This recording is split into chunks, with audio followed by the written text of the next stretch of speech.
timeless.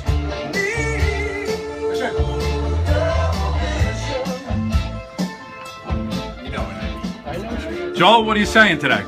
You're gonna do your Lennon piece? Do it out here. Do it out here. Do it out here. Come on, come on, come on. No. Come here. I want to hear it. Come here. Come on. I want to do a minute. 2 seconds. Do a minute of where you were when John Lennon died, please. I was on WONY, and I got a phone call from from Matt Korn, who was watching Monday Night Football. He said, "Joel, did you hear John Lennon died?" And I said, "No, I didn't hear anything." And then the old AP machine that was in here that we'd rip the news from, it went bing, bing, bing, bing, bing, bing, bing, bing, bing, bing, bing, bing, bing. I never heard the sound like that, and there was the alert. And I read it on the radio. Friend Kenny Schiff came over, and for the next hour and a half, we did a John Lennon tribute. Great story, but you got a birthday tribute you got to get to. Okay. Here he goes. Here he goes, folks. I saw Foreigner a few years ago down in New Jersey, actually. Great show. Didn't miss a beat. Doesn't matter how old they get, they are sure to put on a great show, and hopefully we'll hear something new soon from them.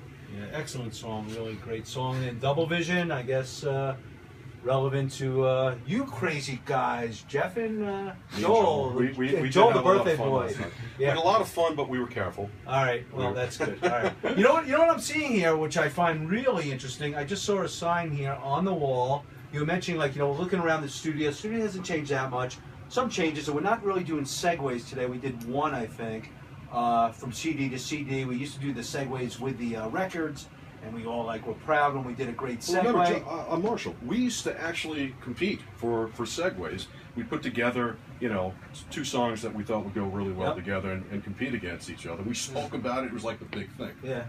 Can't do that. It wasn't really a competition, but okay, if that's how you and Joe Moss thought of it. Okay. Well, you got to understand something. When me and Joe got together, that's what we talked about, because we didn't have any lives. So I'm looking around the studio. We noticed no clock. Or I guess there's a digital clock here, so it's 2:21 p.m. I'll give the time. No idea what the temperature is, but it is a nice day.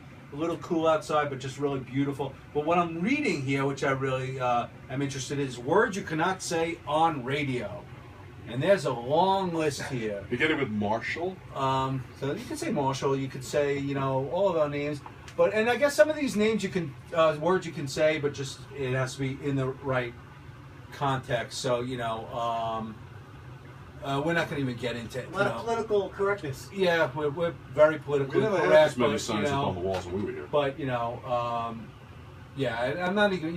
If I even start using some of these words in sentences, which I could easily do, and in a different way, I think people would understand. And if anybody's politically correct and proper, and straight and narrow, that would be me. I think you guys would all agree. So why don't we get back to some music? Why don't you intro the next song? We got, what? I'm still reading these words in the row. Your eyes are bugging out of your head there, Mark. Yeah, well, I recently got back into a musical period, including music from the band Green Day, which I've always been a big fan of, but kind of just drifted away, and now kind of brought myself back into it. We got this song queued up next. It's called oh, by the way, Billy Joe Armstrong, leader and lead vocalist, and Green Day just inducted into the Rock and Roll Hall of Fame this last week up in Cleveland. That was a good thing to see.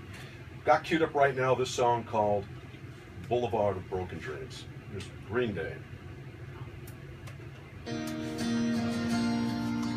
Have that.